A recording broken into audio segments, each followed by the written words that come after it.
교회는 기도하는 집입니다. 라는 제목으로 하나님 말씀 전하겠습니다.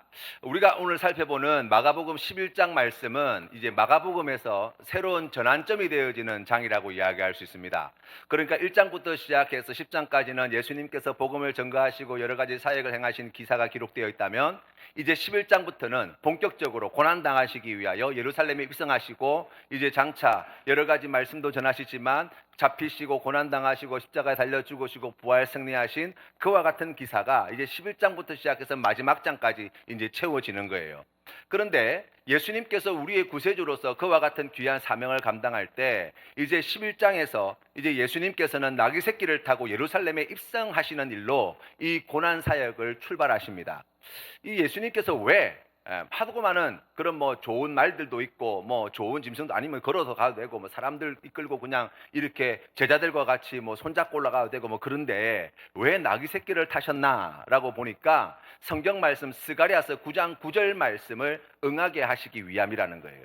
성경 말씀이 이렇게 나와 있습니다. 시온에 따라 크게 기뻐할지어다. 예루살렘에 따라 즐거이 부를지어다. 보라, 내 왕이 내게 임하시나니 그는 공의로우시며 구원을 베푸시며 겸손하여서 나귀를 타시나니 나귀의 작은 것 곧 나귀 새끼니라. 아멘. 이 스가랴서 9장 9절 말씀을 통해서 하나님께서 스가랴 선지자를 통해서 주시는 비전이 무엇이냐?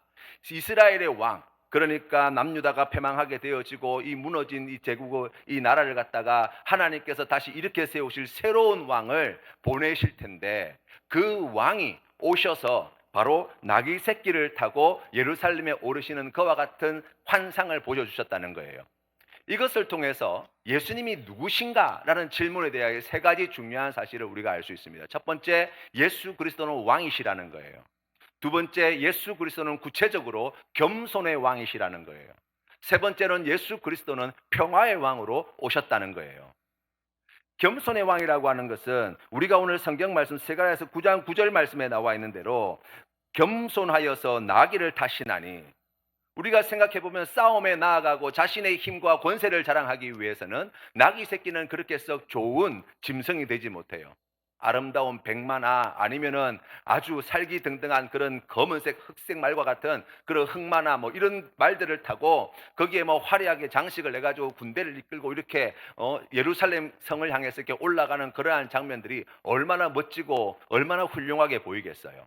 그런데 우리 주님께서는 그렇게 하지 않으시고 나귀 새끼를 타고 올라가셨다는 거예요. 어떻게 보면은 매우 초라하기 그지없는 모습이다라고 이야기할 수 있습니다. 왜 그렇게 하셨냐? 예수 그리스도는 겸손의 왕이시기 때문에 하늘 보좌를 버리시고 이 땅에 사람의 몸으로 오셔서 우리와 같이 고난당하시고 우리와 같이 죽음을 맛보시고 우리와 같이 그러한 어렵고 힘든 인생의 길을 걸어오신 분이 바로 예수 그리스도시거든요.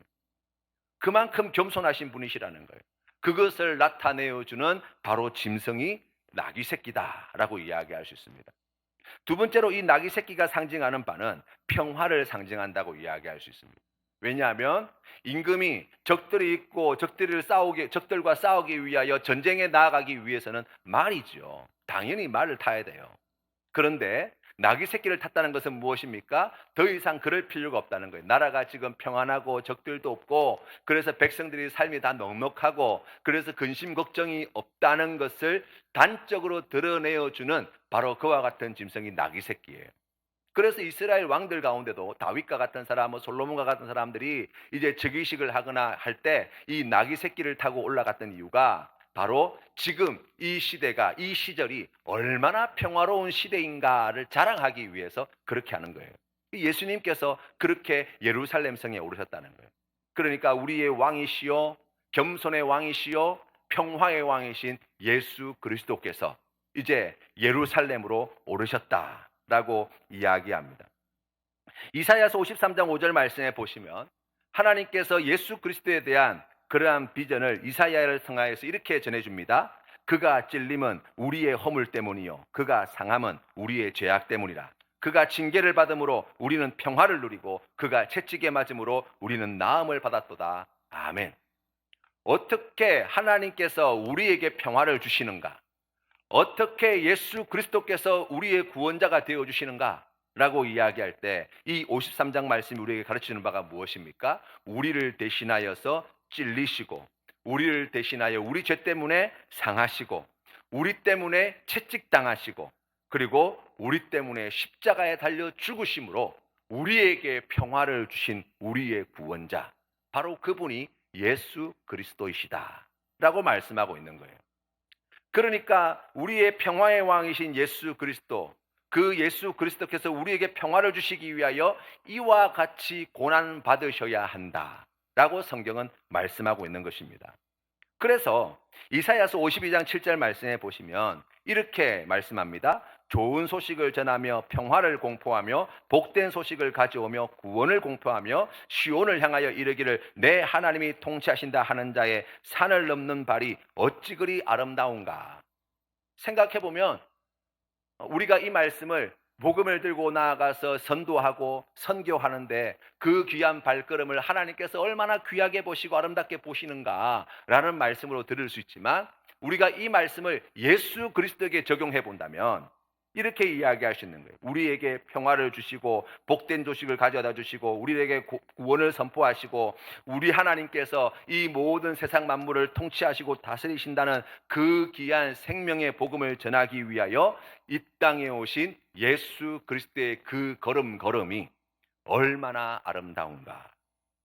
사람의 눈으로 보기에 조그마한 나귀 새끼에 의지하여서 예루살렘 성을 올라가고 사람들이 그 주변에서 뭐 겉옷을 벗어들고 정말 이렇게 질서 없이 무리하게 막 종려나무 가지를 흔들고 막 그렇게 소란을 피우고 이렇게 하는 모습들이 썩 괜찮아 보이지는 않지만, 그러나 우리를 위하여 행하실 그와 같은 놀라운 일들을 생각할 때 바로 그 걸음이야말로 세상에서 가장 아름다운 모습이요 하나님께서 가장 귀하게 보시는 발걸음이다 라고 우리에게 말씀해 주시는 거예요.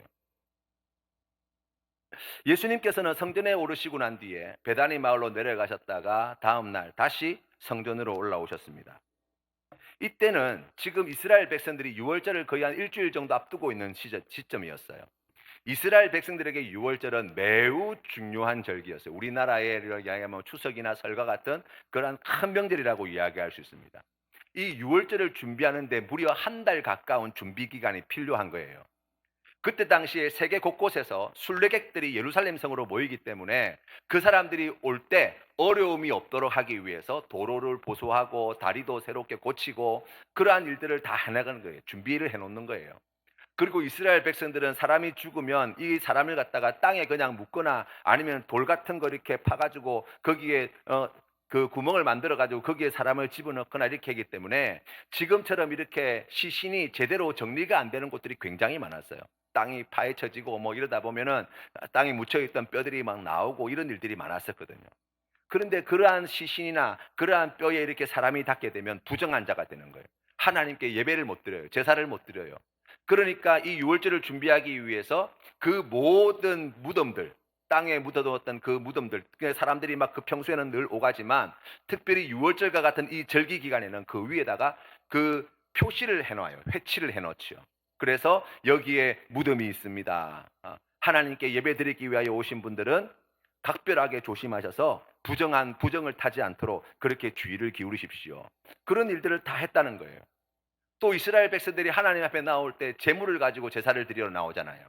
이 제물을 하나님께 바치기 위하여 적어도 2주 전에는 드려질 제물을 미리 준비해 놓아야만 했어요.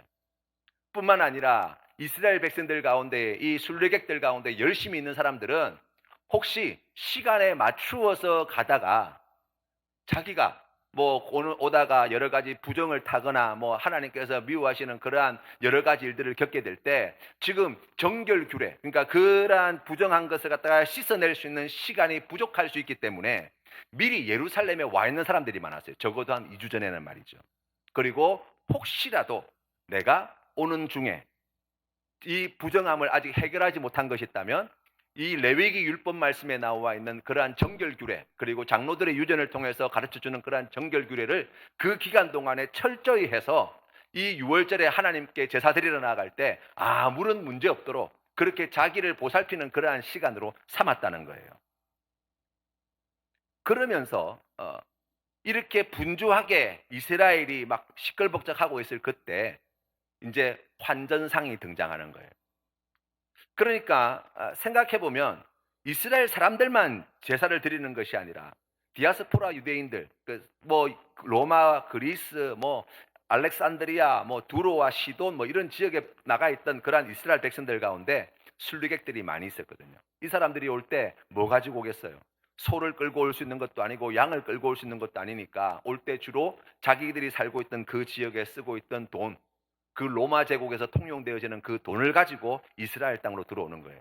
문제는 그 가이사의 얼굴이 새겨져 있는 그 동전 가지고는 이 성전세를 바칠 수가 없는 거예요. 왜냐하면 이거는 가이사의 얼굴이 그려져 있는 것이기 때문에 하나님께 바치는 게 마땅치 않다는 거예요. 그래서 성전에서 드릴 수 있는 그러한 돈으로 환전을 해야 돼요. 이게 이제 큰 이권이 달려 있는 문제가 되는 거예요. 수수료가 엄청났었거든요.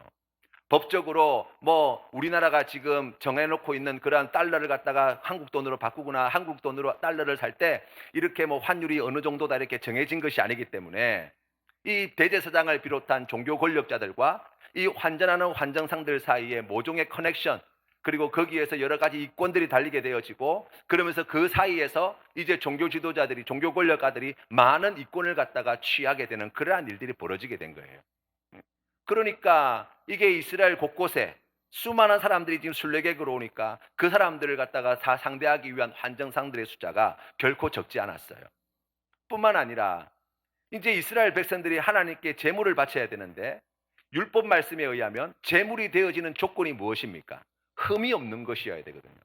소를 바치든지 양을 바치든지 염소를 바치든지 다 좋은데 흠이 없어야 돼요. 그래서 예루살렘 성전에서는 가져온 제물이 흠이 있는 짐승인가 흠이 없는 짐승인가를 감별하는 검사관이 있었어요. 그 직분의 이름을 갖다가 문매라고 하는 그러한 직분을 이름을 가지고 있는데, 이 사람들은 뭘 하냐면 수수료를 받고, 검사하는 수수료를 받고, 사람들이 소를 가져오거나 뭐 양을 가져오거나 이러면 그거 갖다가 조사해 가지고 얘는 제물로 드릴 수 있는 것, 얘는 제물로 드릴 수 없는 것, 이걸 판가름해 주는 거예요. 그래서 수수료 내고 검사받아서 통과해야지만, 그래야지만 번제물로 뭐 소제물로 사용할 수 있는 거예요. 그런데 문제는 뭐예요? 집에서 정성스럽게 잘 준비해서 와가지고 돈 들여가지고 검사 맡아가지고 이렇게 통과를 하면은 드리려고 준비를 해놨는데 가가지고 퇴짜를 맞는 거예요. 이거는 이래서 안 되고 이거는 저래서 안 되고 이건 문제가 있고 저건 저런 문제가 있고, 그럼 어떻게 됩니까? 제물로 드리지를 못하는 거예요. 그러니까 사람들의 생각이 어떻게 점점 바뀌어질까요?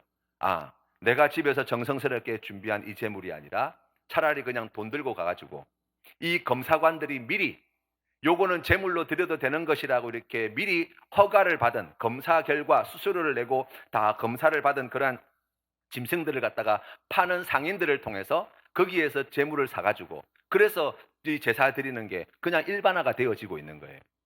그러니까 그 사이에 뭐가 결탁이 되겠어요? 이 종교 지도자들과 이 소나 양을 파는 그 검사를 받아서 문회라는 그러한 사람들에게, 검사관들에게 검사받아서 이 소나 양을 파는 사람들이 성전에 있으면서 그 사이에 모종의 그러한 거래들이 많이 일어나고, 그것 때문에 많은 불의한 일들이 벌어지게 되어지는 거예요. 이스라엘 백성들이 그렇게 하나님 앞에 예배를 드렸다는 것입니다. 이처럼 타락한 성전, 이처럼 타락해가는 그 성전 가운데 예수님께서 찾아가셨어요. 그리고 오늘 성경 말씀이 이어집니다. 예수님께서는 이 예루살렘 성전에 들어가셔서 무엇을 하셨는가 보니까 성전에서 매매하는 자들을 내쫓으시며 돈 바꾸는 자들의 상과 비둘기 파는 자들의 의자를 둘러엎으시며 아무나 물건을 가지고 성전 안으로 지나다님을 허락하지 아니하셨다라고 이야기합니다. 우리 예수님께서는 사랑이 정말 많으신 분이세요. 사랑의 가장 큰 특징이 무엇입니까? 오래 참는 거잖아요. 예수님이 얼마나 잘 참으시는지 몰라요. 3년 동안 공생의 기간 동안에 그렇게 가르쳐주고 가르쳐 주어도 말이 안 통하는 이 제자들을 또다시 가르쳐 주시는 예수님. 또 예수님을 갖다가 끊임없이 스토킹했던 이 바리새인이라든지 서기관이라든지 종교 지도자들이 끊임없이 예수님을 갖다가 시비 걸고 넘어뜨리려고 하고 잡아 가두려고 하고 그런 온갖 이 뭐 거짓된 유언비어를 퍼뜨리고 뭐 이런 일들 다 했잖아요. 그래도 꾹 참고 계셨던 주님이시거든요. 그런데 이 성전에서 제 이 물건을 팔고 소 팔고 뭐 환전하고 막 이런 것을 보고 도저히 못 참으셨던 것 같아요. 거기에 들어가셔서 그 모든 상을 뒤엎으시고 그 사람들을 다 쫓아내셨다고 성경은 이야기합니다. 그 왜 그랬나? 예수님께서 왜 이렇게 하셨냐라고 이야기할 때 17절 말씀에 이렇게 말씀합니다. 이에 가르쳐 이르시되 기록된 바 내 집은 만민이 기도하는 집이라 칭함을 받으리라고 하지 아니하였느냐. 너희는 강도의 소굴로 만들었도다 하시매. 그러니까 이사야서 56장 말씀에 예언되어져 있는 만민이 기도하는 집이 될 것이라고 하는 그러한 환상, 하나님의 약속의 말씀, 그 약속의 말씀을 우리 주님께서는 이루고 싶으신 분이십니다. 에스겔 예레미야 선지자가 7장에서 이 성전이 타락해져가는 성전을 바라보면서 이곳이 바로 강도의 소굴이라고 그렇게 가슴 탄식하며 눈물로 호소하였던 이 예레미야 선지자의 그 말을 빌어서 지금 예루살렘 성전의 영적 상태가 어떠한 곳이 되었는가를 말씀하고 계신 거예요. 예수님께서는 성전이 이와 같은 많은 문제를 가지고 있기 때문에 내가 이것을 바로잡아 놓겠다, 이거를 고쳐 놓겠다, 잘못된 관행을 바로잡아서 하나님께서 기뻐하시는 그러한 좋은 모습으로, 그러한 깨끗한 성전으로 만드시겠다 라고 해서 성전에 들어가셔서 그 환전상들과 또 짐승을 파는 사람들을 내쫓으시고 한 게 아니에요. 예수님께서는 이 성전에서 그 잘못된 것을 바로 바꾸시기 위해서 이와 같은 일을 하신 분이 아니라 우리 예수님께서는 성전을 허무시기 위해서 이와 같은 일을 하셨다라고 말씀합니다. 조금 놀랍지 않습니까? 아니, 하나님께 예배드리는 그러한 성전인데, 아니 이것을 갖다가 좀 바로 잡고 잘못된 것을 고치고, 그래서 백성들이 하나님을 더 잘 예배하고 하나님께 더 잘 나올 수 있도록 돕고 뭐 이러려고 그렇게 하신 게 아닌가 싶은데, 예수님 생각은 전혀 달랐어요. 예수님께서는 이 성전의 유통기간이 이미 다 되었다고 말씀하시는 거예요. 우리가 오늘 읽은 이 성전 정화의 사건은 이 요한복음에서는 2장에 나와 있어요. 그 요한복음 2장의 말씀의 내용을 살펴보시면 예수님께서 그때 이 성전을 정화하시기 위하여 장사하는 사람들을 다 내쫓으실 때 사람들이 네가 무슨 권세로 그와 같은 일을 하느냐라고 물었어요. 그때 우리 주님께서 이렇게 말씀하십니다. 2장 19절 말씀에 예수께서 대답하여 이르시되 너희가 이 성전을 헐라 내가 사흘 동안에 일으키리라. 20절 말씀에 유대인들이 이르되 이 성전은 46년 동안의 지역권을 내가 3일 동안에 일으키겠느냐 하더라. 21절 말씀에 아주 중요한 메시지가 나옵니다. 그러나 예수는 성전된 자기 육체를 가리켜 말씀하신 것이라. 아멘. 우리 예수님께서는 성전이 이렇게 타락하였기 때문에, 이렇게 문제가 있기 때문에 이런 성전은 아무것도 아니야, 이제 여기에서 예배드리면 안 돼, 이거 다 가짜야 라고 말씀하시기 위해서 그렇게 하신 것이 아니라, 우리 예수님은 어떤 분이십니까? 모든 율법의 완성이 되시는 분이세요. 그러니까 하나님께서 광야에서 천막교회를 가지고 이스라엘 백성들을 만나시고 그들이 하나님 앞에 나와 이제 제사 드리도록 하였다고 한다면, 이제 솔로몬의 성전을 지나서 스룹바벨 시대의 성전을 지나서 이제 헤롯 시대에 이제 성전을 통해서 이스라엘 백성들이 하나님께 제사를 드렸는데, 이제 예수 그리스도께서 이 땅에 오심으로 말미암아서 그 모든 율법의 말씀의 완성자, 모든 시대 속에 존재하였던 그 성전의 완성자로 예수 그리스도를 우리에게 말씀하고 계신 거예요.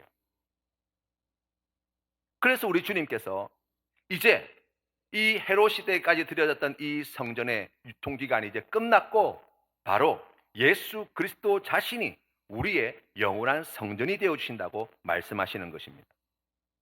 이 예수님께서 성전 정화를 하셨던 이 사건의 내용을 여러분 11장 말씀을 유심히 살펴보면 이 성전 정화 사건 앞과 뒤에 한 가지 중요한 사건이 함께 기록되어 있어요. 그게 뭐냐면 무화과 나무를 저주하신 사건이에요. 그 베다니에서 머물다가 이제 성전으로 나가시는 길에 그 마을 앞에 있는 잎이 무성한 무화과 나무를 만나셨어요. 예수님께서 그 무화과 나무에서 무엇인가 열매를 얻기 위해서 면밀히 살펴보셨는데 무화과 열매가 없었다는 거예요. 그래서 그 무화과 나무를 저주하였다는 거예요. 그리고 난 다음에 성전으로 올라가셨거든요. 그런데 성경 말씀에 보면 지금 잎이 무성한 무화과 나무인데 아직 무화과 때가 아니라고 이야기하고 있습니다. 그런 생각해보면 조금 예수님께서 너무 과하신 것이 아닌가 하는 생각이 들지 않습니까? 사과도 사과가 열리는 때가 있고 배도 배가 열리는 때가 있고 포도도 열리는 때가 있는데, 아니 그게 하나님의 창조의 법칙인데, 그게 하나님의 뜻인데 그런 무화과 열매를 맺힐 때가 안 되었음에도 불구하고 무화과 열매를 찾으시는 거 좀 이상하다고 생각하지 않으세요? 우리 예수님께서 그렇게 찾았다는 거예요. 우리와는 이스라엘은 사뭇 기후가 틀립니다. 무화과 나무가 가지고 있는 특징 가운데 하나가 무엇이냐면 잎이 무성하게 다 자라기 전에 열매가 먼저 맺혀요. 무화과 열매가 먼저 맺혀요. 다시 말하면 잎이 무성하다라고 하는 것은 어떤 의미를 가지고 있냐면 이미 열매가 맺혀 있다는 거예요. 아직 완전하게 숙성이 되지는 못했어요. 다 자라지는 못했어요. 그런데 마치 풋과일과 같이 지금 거기에 무화과가 달려 있어야 되고, 그리고 그 가운데 들어 어떤 것들은 먹을 만한 것들이 군데군데 있어야 된다는 거예요. 잎이 무성하다는 것이. 또 이때 당시에 이 무화과 나무 가운데 많은 나무들이 그 작년에 겨울을 지나는 동안 무화과가 떨어지지 않고 매달려 있는 열매들을 그때 당시의 사람들은 어렵지 않게 찾을 수 있었다는 거예요. 그러니까 예수님께서는 무엇을 찾으셨냐면 작년에 열매 맺혔던 그 무화과 나무의 열매가 혹시 있는 것은 아닌가, 아니면 지금 잎이 이렇게 무성한 것을 보니까 지금 무화과 열매들이 군데군데 나 있어야 되고 그 가운데에 먹을 만한 것들이 있어야 되는데, 예수님께서 그 잎이 무성한 무화과 나무를 아무리 살펴보아도 작년에 있었던 열매도 없고 올해에 새롭게 열매 맺은 그러한 아직까지 익지는 않았지만 먹을 만한 그러한 무화과 열매들도 못 찾으셨다는 거예요. 그래서 그 나무를 저주하셨다라고 말씀하고 있는 거예요. 땅만 차지하고 있는 잎만 무성한 무화과 나무, 아무 쓸데기가 없는 거예요. 당연히 농부라고 한다면 그러한 무화과 나무는 베어버리는 게 맞지요. 이 무화과 나무가 상징하는 바가 뭐냐라고 이야기하면, 지금 심판의 도끼가 그 뿌리 곁에 놓여져 있음에도 불구하고 사람들은 성전에 많이 찾아오고 거기에 온갖 많은 짐승들은 제물로 드려지고 많은 사람들이 그 외국에서 돈을 가지고 와가지고 그것을 환전해 가면서 거기에 성전세를 내면서 성전 마당을 밟고 있는데, 잎은 무성한데 그 가운데에 하나님께서 찾으시는 열매 하나 찾아볼 수 없는 바로 예루살렘 성전과 그리고 타락한 도성 예루살렘 성을 바로 상징하고 있는 나무라고 이야기할 수 있는 거예요. 헤롯이 지었던 이 성전이 이 말씀이 선포될 당시만 하더라도 46년 동안 공사가 진행되었습니다. 끝나고 난 뒤에 계속 진행되어집니다. 그러니까 의리의리한 엄청난 건물이 세워지고 있는 거예요. 그래서 제자들이 예수님께 이 성전을 자랑하지 않습니까? 주님 보십시오. 이 성전 대단하지 않습니까? 우리 주님께서 뭐라고 말씀하십니까? 돌 위에 돌 하나도 남지 않게 될 것이다. 기원 후 70년 로마 군인에 의해서 이 예루살렘 성전이 완전히 회파되어지잖아요.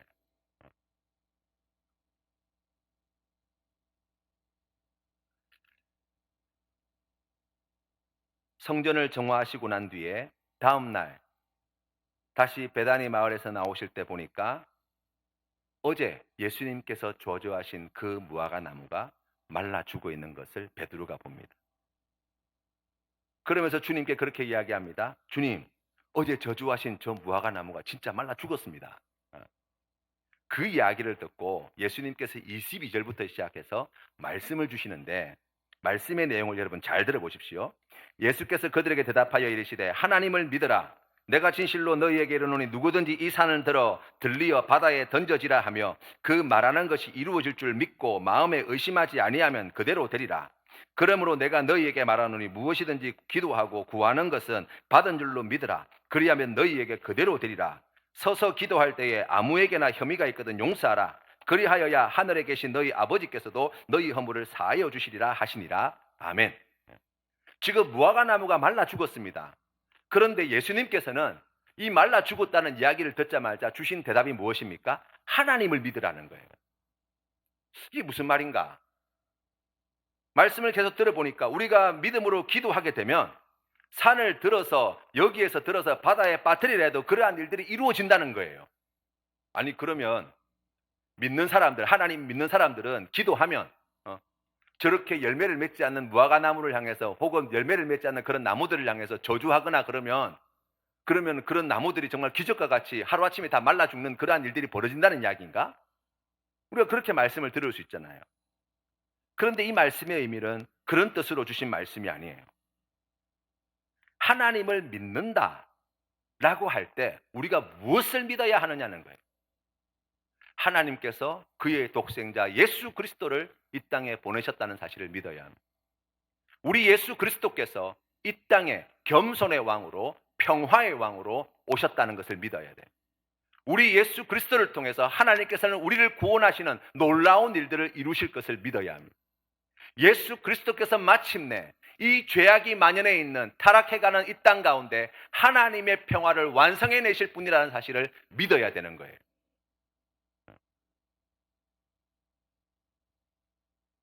우리가 그러한 믿음이 있을 때 우리의 삶의 자리에 아무런 문제가 없느냐? 아니라는 거예요. 이 산이 가리키는 뜻은 바로 하나님을 믿으며 살아가는 우리가 우리의 삶 속에서 늘 경험하게 되어지는 그러한 고난과 환난과 같은 문제들을 말씀하는 거예요. 태산처럼 높은 저 엄청난 문제들. 우리가 금요 심야 기도회 때, 이 시간 금요 심야 기도 때 우리 함께 찬양하면서 함께 기도드렸잖아요. 내 삶 가운데에 문제 없는 인생이 없는 거예요. 이 문제 하나 해결하면은 더 이상 걱정이 없겠습니다 싶은데 이 문제 하나 해결하고 나면 어떻게 됩니까? 그 다음에 또 다른 문제가 찾아오는 거예요. 마치 밀물처럼, 마치 파도처럼 끊임없이 새로운 문제, 또 다른 새로운 문제가 우리의 삶 가운데 찾아오는 거예요. 산을 좋아하시는 분들한테 말씀을 드려보니까 아니 어떻게 그렇게 부지런히 산을 다니시냐고. 그분들은 그런 이야기를 하시더라고요. 산이 거기에 있어서 오릅니다. 어떤 분들은 그렇게 이야기하시더라고요. 정말 힘겹게 이렇게 산에 오르고 나면 그 정상에서 맑은 공기를 마시면서 막 이렇게 야호하고 막 이렇게 기분 좋게 이렇게 딱 보고 있으면 눈앞에 뭐가 보이냐면 또 다른 산이 보이더라는 거예요. 그래서 그 산에 오르고 싶은 마음이 생겨서 또 가게 된다는 거예요. 어. 여러분 좋은 일로 그러면 참 좋겠는데 우리가 신앙생활할 때 하나님을 믿으며 살아갈 때 우리의 삶의 자리에 그러한 어려움들이 늘 닥쳐오게 되는 거예요. 내가 예수님을 믿음에도 불구하고 내가 믿음으로 살아보려고 이렇게 애쓰고 노력함에도 불구하고 얼마나 많은 문제들이 우리를 괴롭히는지 우리의 마음을 낙심시키는지 우리를 주저앉히는지 내가 그렇게 눈물로 기도하고 하나님께 부르짖어도 해결되지 않는 숱하게 많은 문제들을 우리가 보지 않습니다. 태산과 같은 그러한 시련과 하나님께 나아가기에 걸림이 되어지는 그러한 문제들과 하나님께서 기뻐하시는 뜻을 이루고자 함에도 그 뜻이 이루어지지 못하도록 하기 위해서 활개치는 그러한 악한 마귀의 세력들을 생각해 본다면 이 산이 얼마나 험준하고 큰 산인가를 우리가 볼 수 있어요. 그런데 그 큰 산을 어떻게 할 수 있다고요? 하나님을 믿는 믿음으로 우리가 기도하게 되어질 때 우리 앞에 놓여 있는 그와 같은 태산과 같은 문제들을 다 없애야 할 수 있는 그러한 능력과 권세를 우리에게 하나님께서 주셨다고 말씀하시는 거예요.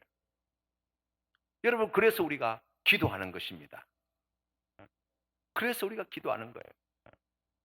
하나님을 믿는 믿음으로 이 어려움이 더 이상 우리에게 어려움이 되지 아니하고 오히려 하나님의 선하신 뜻을 이루어가는 그러한 귀한 은혜의 시간, 은혜의 통로가 되어지는 기쁨과 복을 믿음으로 기도하는 자에게 우리 하나님께서 주시는 거예요.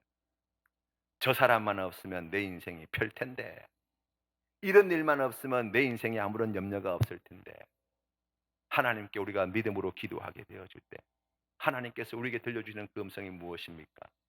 철이 철을 날카롭게 하는 것처럼 하나님께서 저 사람을 통해서 너를 하나님의 사람으로 빚어가고 있다. 그거 보여주시는 거예요. 그게 보이면 더 이상 눈에 가시가 안 되는 거예요. 태산인 줄 알았는데 믿음으로 기도하고 하나님의 응답을 받아들고 난 뒤에 다시 믿음의 눈으로 바라보았더니 아, 저희가 나에게 큰 축복이구나. 우리가 그걸 깨닫게 되는 거예요. 이 문제만 없으면 내 인생이 펼 텐데, 우리가 그런 생각들을 많이 하잖아요. 그러나 우리가 하나님을 믿는 믿음으로 기도하게 되어질 때 하나님께서 우리에게 들려주시는 그 귀한 음성이 무엇입니까? 오히려 폭풍 우치는 바다 가운데 이력 편주와 같은 우리의 연약한 인생이지만 그 폭풍을 통하여 더 빨리 주님께 나아가는 귀한 은혜와 축복을 우리 하나님께서 주시잖아요. 그래서 우리가 그러한 시험과 어려움 속에서도 하나님께서 행하실 그와 같은 은혜를 생각할 때 태산과 같은 문제인 줄 알았는데, 야, 하나님께서 이 일을 통해서 나를 하나님께로 더 가까이 인도해 주시는구나 깨달아 알게 될 때 우리가 뭐하게 되어지는 거예요? 감사합니다. 범사에 감사하게 되어지는 은혜와 복을 누리는 거예요.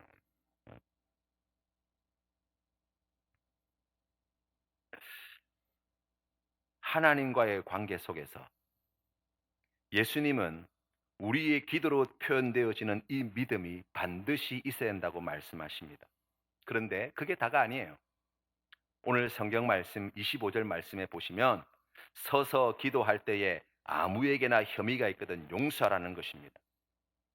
여러분, 내가 하나님을 잘 믿는 사람이 되기 위해서 우리가 주님의 말씀에 순종하고 믿음으로 기도하고 그래서 하나님께 주시는 은혜와 복을 받아 누리는 그러한 귀한 삶을 우리가 기대하며 소망하며 나아가는데, 우리가 결코 놓치지 말아야 하는 것이 무엇입니까? 하나님을 사랑하고 믿는 믿음의 삶의 자리에 무엇이 있어야 된다고요? 오늘 성경 말씀 2절, 25절 말씀에 이야기하는 것처럼 갈등과 죄의 혐의가 있거든. 어떻게 하라고요? 용서하라는 거예요. 용서. 그게 하나님 믿는 사람이라는 거예요. 그게 하나님의 능력을 믿는 사람이요, 그것이 평화의 왕으로 겸손의 왕으로 우리의 구원자신 예수 그리스도께서 나를 위해서 십자가에 달려 죽으시고 부활 승리하셨음을 믿는 자의 삶이라고 말씀하고 계신 거예요. 이 두 가지는 뗄래야 뗄 수 없는 것이라고 말씀하고 있습니다.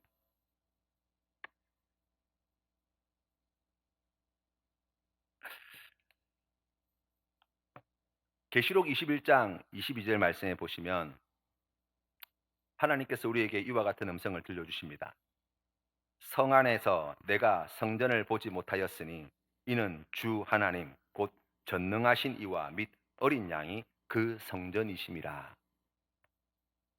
무엇이 성전입니까? 무엇이 교회입니까? 예수 그리스도가 바로 성전이요, 예수 그리스도가 교회예요. 교회가 무엇입니까? 주님의 몸이에요. 교회의 머리는 누구십니까? 예수 그리스도예요. 그것이 끝입니까? 아니죠. 고린도전서 3장 16절 말씀에 하나님께서는 우리에게 이와 같은 말씀을 들려주십니다.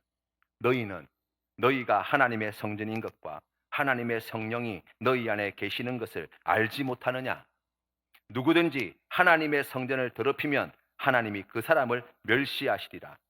하나님의 성전은 거룩하니 너희도 그리하니라. 아멘. 주님의 몸이 교회라고 한다면 그 교회에 소속되어 있는, 속하여 있는 우리는 무엇입니까? 주님의 몸의 각 지체들이.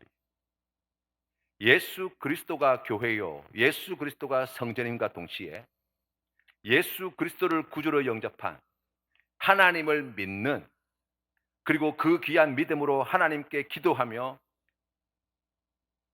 사람을 사랑하는 바로 우리가 교회가 되어진다고 성경은 말씀하는 것입니다.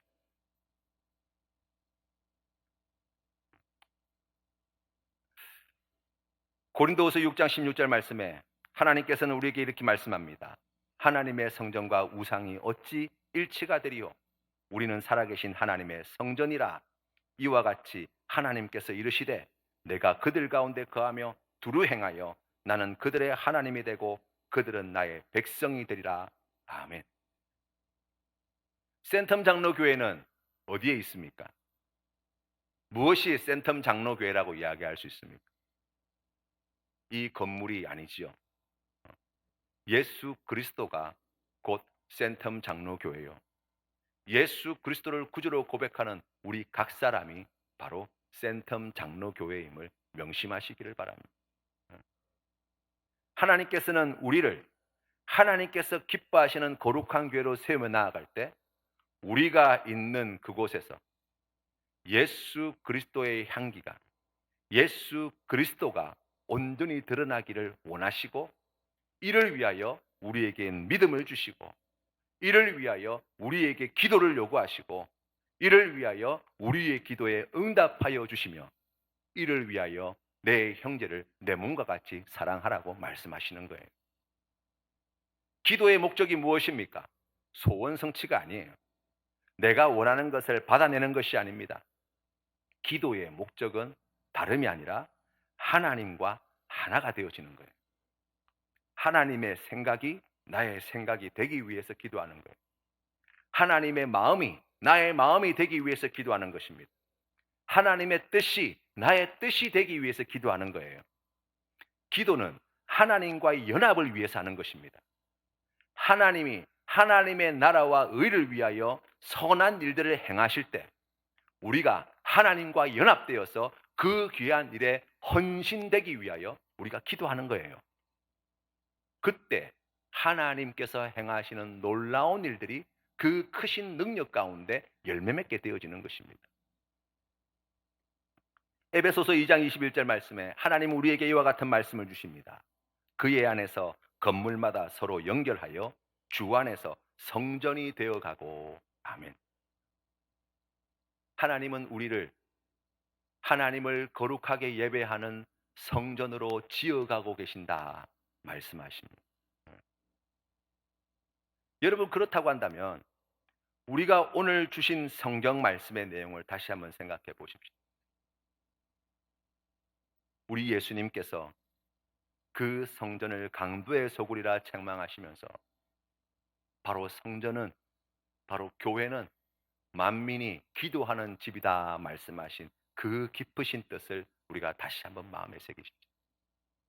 하나님을 믿는 자가 교회요, 하나님께서 기뻐하시는 그 귀한 뜻에 순종하는 자가 교회요, 하나님께서 행하시는 그 귀하신 일에 함께 연합되어진 자가 교회요, 그 귀한 믿음으로 하나님께 기도하며 우리의 인생 앞에 우리의 삶의 자리에 닥친 그러한 태산과 같은 문제를 믿음으로 극복해내는 자가 교회요, 우리의 이웃을, 우리의 원수까지도 사랑하며 그들을 용서하며 그를 통하여서 하나님께서 행하시는 놀라운 일들을, 그 크신 은혜와 사랑을 우리가 전하는 귀한 통로가 되어지는 자가 바로 교회라고 이야기하시는 거예요. 주님 앞에 예배 드리고 우리가 주님 앞에 헌금하고 우리가 주님 앞에 모여서 여러 가지 귀한 사역을 감당하는 것 참으로 중요하고 귀하고 아름다운 일입니다. 그러나 입만 무성하고 열매 없는 이 예루살렘 성전을 책망하셨던 주님의 음성을 들으셔야 돼요. 가장 중요하고 본질되어지는 것이 무엇입니까? 믿음. 우리가 하나님을 그처럼 사랑하지 못한다면, 우리가 하나님을 그렇게 믿지 못한다고 한다면 아무리 잎사귀가 많아봐야 하나님께서 기뻐하시는 그 어떤 열매도 보지 못한다고 말씀합니다. 사랑하는 성도 여러분, 오늘 주시는 하나님의 음성을 마음에 새기십시다. 만민이 기도하는 집이 되어야 한다. 성전은 만민이 기도하는 집이 되어야 한다. 교회는 만민이 기도하는 집이 되어야 한다 말씀하시는 이 주님의 명령에 순종하여서 우리 이 한 주간도 하나님 앞에 믿음으로, 기도함으로, 순종함으로 예수 그리스도의 향기를 이 땅 가운데 널리 전하시는 우리 귀한 주님의 충성된 주님의 일꾼들 다 되시기를 축복합니다. 기도드리겠습니다.